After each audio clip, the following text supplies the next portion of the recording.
Out heavy and hard, but the union's position is the same one that we've always carried ever since this occurred. We want transparency. We'd like to know exactly what's going on and what information is being found out through the tests that they're doing out there on the lines. The union looks out for the safety of its members and the riding public. So that's our position. That's always going to be our position, and we would hope that the authority would like, or Metro would give that same transparency. That's what we want. Well, what does that term mean in this context, transparency? Well, transparency means that there's no stone left unturned and there's no amount of information that is not given over to the union and the public. I think that the riding public and the union has the right to know what's going on.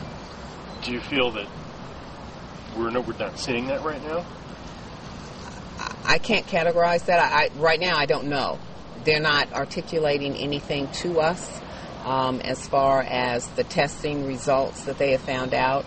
As far as the article that was just put in the paper, we don't know, whether there's truth to that or not. Well, what do you make of this where Mr. Cato said, as recently as last week that they haven't had any more problems, but apparently with these documents that the Post obtained, it reveals that there are in fact problems. I mean, the union didn't agree with Mr. Cato then, and we don't agree with him now. From our members, we have heard of stories such as this occurring out on the line. I think to come out and just say blanketly that we have no evidence that this has ever occurred is kind of sweeping things under the rug, and I don't think that should be done. Well, so is this sort of like a question of Cato's leadership? I'm not going to go that far. I'm just going to say that he's not looking at the whole picture. I think that something else is going on out there, and because of information that we have received, we know that this is not an isolated incident, and I'd like for them to look into it and to let us all know what's going on completely.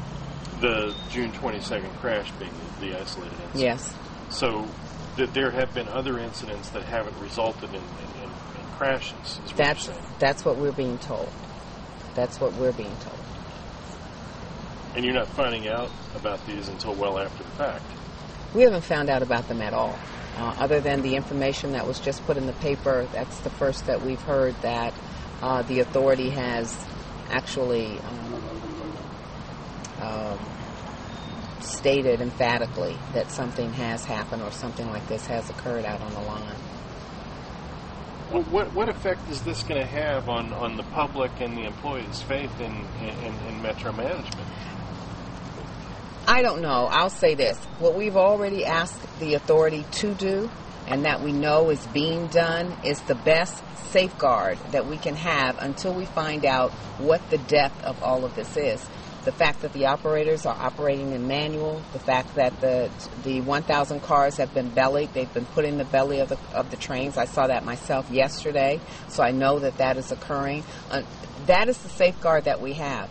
Operators are the best eyes and ears that the authority has right now, with the fact that the equipment cannot be 100% dependable.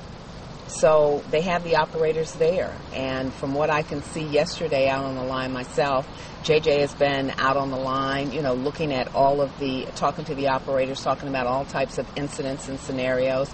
Garland has been talking to the operators out there, so we know that they're operating in manual mode. We know that there are other incidents that have occurred similar to this. And so as we get the information, we're turning the information in. And I wish the authority would reciprocate it and give it back to us when they find out something.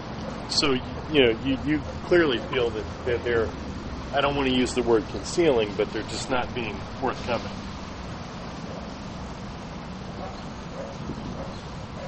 I don't believe that the authority, Metro, has articulated to the union what has been going on or what has happened, if they have found anything at all.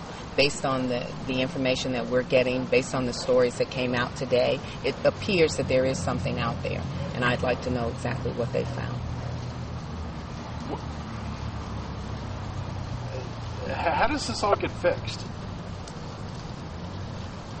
I think the I think Metro is on the road to fixing it. I mean, I can say that emphatically. I believe that. I believe that it's an aging system. I think that this is a problem that no one probably imagined was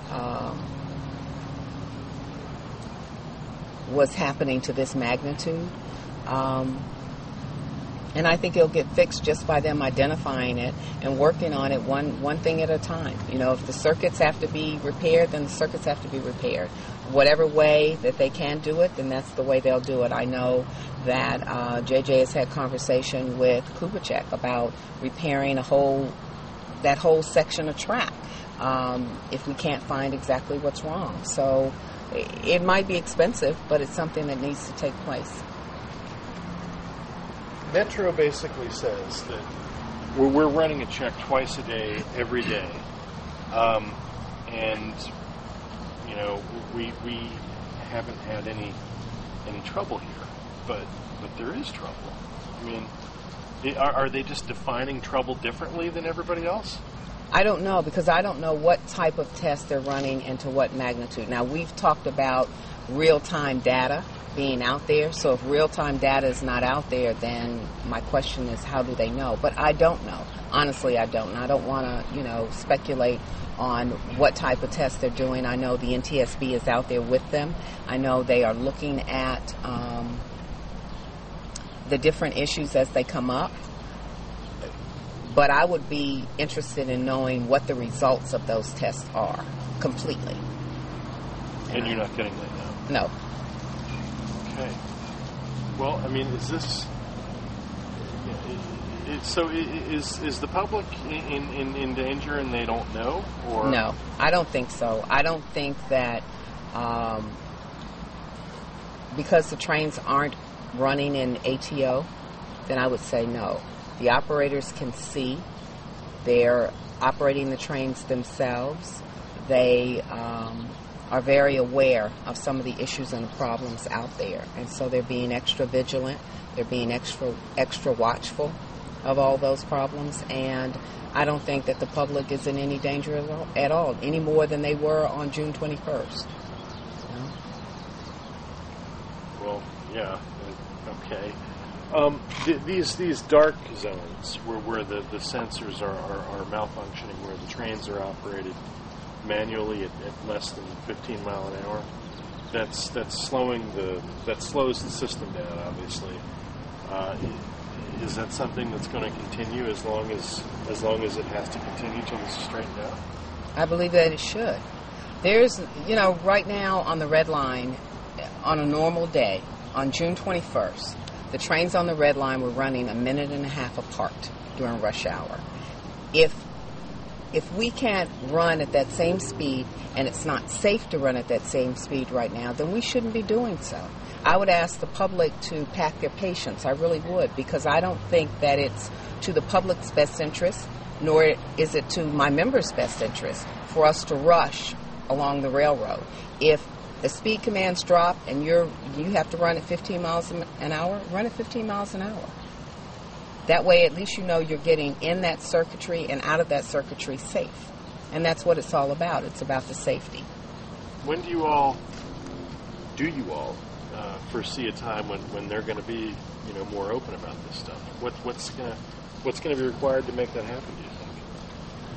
Right now, I don't know. I can't answer that. That's something that the authority has to decide to do. I know the union is asking for it. We've asked for it through the press. I'm in the process of writing a letter to Mr. Cato to ask for it formally in writing. So after that, we'll see what happens. I don't know.